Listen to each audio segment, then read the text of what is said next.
Hey folks, Attorney Andrew Branca here from Law of Self-Defense. My apologies for the hoarse voice. I must have picked up a bug someplace.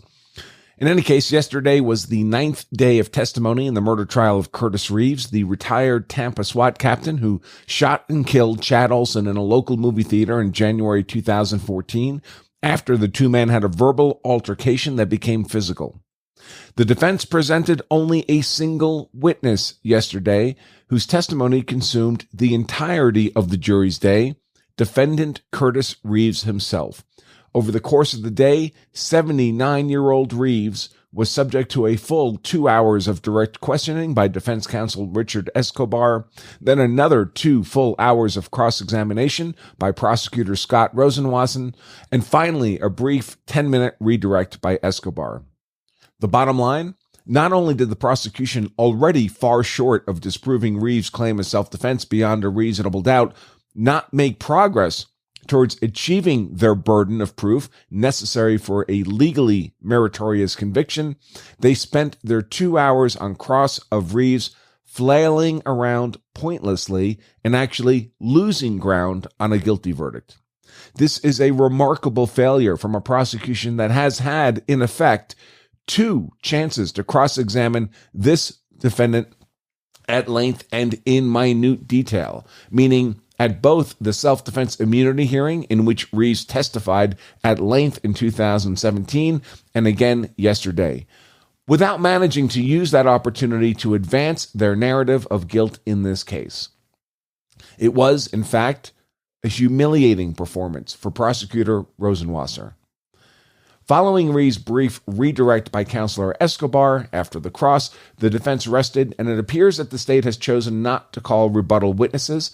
At the closing of yesterday's proceedings, it was the court's stated expectation that the jury would receive its instructions from Judge Barthel this morning, hear closing arguments, and begin their deliberations shortly after lunch. On the legal merits of this case, the jury ought to return a unanimous verdict of not guilty before day's end. Before we dive into things, I do want to mention our sponsor, CCW Safe, a provider of legal service memberships, what many people mistakenly call self-defense insurance. In effect, CCW Safe promises to pay its members' legal expenses if the member is involved in a use of force event, and those expenses start big and get bigger fast, folks. If you've been compelled to use deadly force in defense of yourself or your family and find yourself facing a charge of murder or manslaughter, it's easy to burn through $200,000 before you even get to trial. So if you don't have that kind of money stuffed in a mattress, just in case you are compelled to act in self-defense, it can be helpful to have a financial partner standing behind you to make sure you can fight that legal fight the way you want it fought, as if the rest of your life depended on it, because really it does. I've looked at all the companies that offer similar services, as you might imagine, and I found that CCW Safe is by far the best fit for me. I'm personally a member. My wife, Emily, is personally a member. Whether they're the best fit for you is something only you can decide, but I do urge you to take a look at what they have to offer by pointing your browser to lawofselfdefense.com/CCW Safe. And if you do decide to become a member there, you can save 10% off your first year's membership using the discount code LOSD10. That's LOSD for Law of Self-Defense and the number 10 at that URL, lawofselfdefense.com/CCW Safe. Okay, so let's dive into the testimony yesterday of Curtis Reeves. Reeves' testimony and direct questioning by Defense Counsel Richard Escobar really consisted of 2 separate components. The first was a roughly 90-minute review of Reeves' training and experience as a law enforcement officer and as head of security for Busch Gardens in Tampa, and 30 or so years of his life in retirement since then. This was followed by roughly a 30-minute questioning, still on direct by the defense, on the shooting of Chad Oulson itself in that movie theater in January 2014. For purposes of convenience, I've broken out that testimony into those 2 major segments in the embedded video in the text version of today's content. With respect to the questioning regarding Reeves' training and experience, Reeves' career in law enforcement can perhaps best be described as the very opposite of that of Kim Potter. Although, to be clear, there's no suggestion that Reeves' career as a police officer was in any way less honorable than had been Potter's. Rather, where Potter had become a patrol officer at the start of her career and essentially stayed in that position for 27 years, still a patrol officer when she unintentionally shot and killed Dante Wright, effectively ending her career, Reeves occupied many different positions, often dangerous positions of high responsibility within his department. Reeves was indeed a very impressive recounting of a law enforcement career. Now, with respect to the portion of direct questioning about the shooting itself, the shooting of Chad Oulson, his testimony was entirely consistent with the narrative of a justified shooting in self-defense, which he had established from first contact with law enforcement within minutes of the shooting. Now, the basic narrative of this defense, as presented by Reeves and his defense counsel, remains approximately the following. While waiting for the movie Lone Survivor to begin, and after the theater had announced that cell phones be turned off and silenced, Reeves found that Chad Oulson's phone, in the seat immediately in front of his own, was shining in his eyes. Reeves leaned forward and politely asked Oulson to turn off his phone.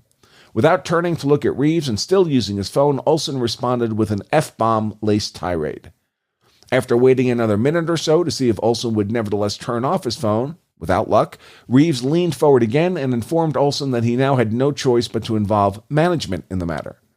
Again, Oulson's response was not cooperative, and he remained using his phone. At this point, there was no reason in the world to believe that the interaction between Reeves and Oulson would ultimately turn violent. Reeves left his seat, exited Theater 10, and found the manager at the customer service desk. There, he presented as calm and apologetic and not at all apparently angry, a demeanor confirmed by both the manager and a theater customer in their own testimony earlier in this trial. Reeves apologized to the manager for having to trouble him with such a petty matter and informed the manager of Oulson's ongoing use of his cell phone in the theater. The manager informed Reeves that he would address the matter and told Reeves he could return to his seat. When Reeves returned to his seat, he observed Oulson staring at him as he approached and speaking loudly about the theater manager. Approaching his own seat behind Oulson, Reeves saw that Oulson had by this time turned off his phone. Sitting down and retrieving his popcorn, Reeves sought to mitigate any remaining tension by telling Oulson that had he known he would be getting off his phone, Reeves would not have contacted the manager at all. Shortly after this, the 6'4" Oulson abruptly turned towards Reeves. Reeves received a blow to the side of his head that stunned him, delivered either by a fist or by Oulson's cell phone. Based on later finding Oulson's cell phone on the ground at his feet, Reeves strongly suspected it had been the cell phone, but he was unsure given the conditions. Reeves' glasses were askew, and as a result, his vision was somewhat fuzzy. This strike by Oulson on Reeves was the first act of physical violence between the two men, initiated by Oulson, making the 43-year-old the initial physical aggressor in this confrontation. At this point, Reeves had been subject to physical attack by Oulson and was concerned the attack might continue. He pushed back in his seat in order to put his hand on the pistol in his pocket and to create distance from Oulson. Roughly 10 seconds after the initial blow, an apparently enraged Oulson turned and stood up in his seat, towering again over Reeves. Oulson's fist came at Reeves, withdrew, then came at Reeves again. At this point, Reeves perceived that he was being subject to an ongoing battery by the much younger and fitter Oulson, who stood over the seated Reeves and appeared intent on raining down a series of blows on the 71-year-old effectively trapped in his seat. It was at this point that Reeves, fearing death or serious bodily injury at the hands of the attacking Oulson, drew his .380 caliber pistol and fired the single round that would pass through the apparently restraining hand of Oulson's wife and into Oulson's chest with fatal result. The shot fired occurred within a second of Oulson's most recent apparent blow targeting Reeves. At no point at any time since this shooting had Reeves made the slightest indication that the shooting had anything whatever to do with popcorn, nor that he was anyway angry at Oulson. Rather, he shot because he had a reasonable perception of imminent death or serious bodily harm at the hands of his attacker. This has been Reeves' consistent testimony since he was interviewed by police within minutes of the event throughout the past 8 years, including the 2017 self-defense immunity hearing and including his several hours of testimony yesterday, and it is entirely consistent with lawful self-defense. This is the narrative of self-defense that the state has effectively failed to disprove beyond a reasonable doubt based on any reasonable view of the totality of the evidence as that evidence applies to each and every element of Reeves' claim of self-defense. That brings us to the cross-examination by Curtis Reeves, roughly 2 hours of cross-examination by Prosecutor Scott Rosenwasser. And frankly, that can only be described as an ongoing humiliation for the state. It's worth keeping in mind what the state's obligation is in this case in the technical legal sense. They need to disprove beyond a reasonable doubt at least one of the required elements of Reeves' claim of self-defense. If they can do that, they have disproven self-defense entirely. If not, the jury will be instructed to acquit Curtis Reeves of both criminal charges against him: second-degree murder for the shooting death of Chad Oulson and aggravated battery for the shooting of Nicole Olson's restraining hand. That is, the state must prove any of the following beyond a reasonable doubt: innocence, that it was Reeves who was the initial physical aggressor in this fight, or that he had intentionally provoked Oulson to be the initial aggressor; imminence, that whatever threat Reeves was defending against was either already in the past or was a speculative future threat that may never occur; proportionality, that the seated 71-year-old Reeves was not reasonably perceiving a danger of either death or serious bodily injury under the fists of the 43-year-old, 220-pound standing Chad Oulson; reasonableness, that Reeves himself did not subjectively believe he was an imminent threat of serious bodily injury or that this belief was objectively unreasonable. The state's cross-examination by Prosecutor Rosenwasser not only failed to disprove even one of these elements beyond a reasonable doubt, not even coming close, he largely failed to target these elements at all. This in a trial where even the state's case-in-chief failed to come close to disproving any element of self-defense beyond a reasonable doubt. Rather, Rosenwasser spent his 2 hours on cross-examination of Reeves on entirely ancillary and circumstantial issues largely unrelated to the actually relevant legal arguments on self-defense, and worse, he did so in a quavering and snide manner that screamed a lack of confidence in his own narrative of guilt. Rosenwasser's lengthy series of largely irrelevant gotcha questions either achieved no traction at all and were abandoned by him, or received responses from Reeves that buttressed the defense narrative of self-defense and further undermined the state's narrative of guilt. Now, it's not really practical for me to summarize in great detail 2 hours of cross-examination and a few hundred words of a blog post, but that's why I have for you the video of that cross-examination itself for your viewing pleasure, embedded in the text version of today's content, so you can make your own assessment of how you think that cross went for the parties in this case. I would remind everyone again, however, that the state has had a full 8 years to prepare for yesterday's cross-examination of Curtis Reeves, including having had Reeves on the witness stand for hours previously during the 2017 self-defense immunity hearing.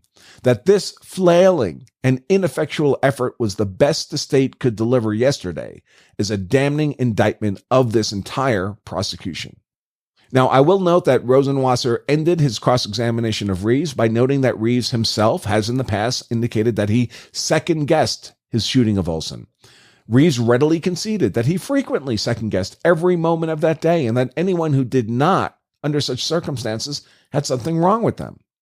Now, it's worth keeping in mind that second-guessing does not mean realization that one has done something wrong. It merely means that one realizes that different choices could have resulted in a different outcome, even if the choices made were each themselves perfectly valid and lawful. Had Reeves not decided to see a movie that day, or had chosen a different movie, or had sat in different seats, or had moved seats after his initial interaction with Oulson, or any of many other things that might have been done differently, perhaps he would not have ended up having to shoot and kill Chad Oulson that day.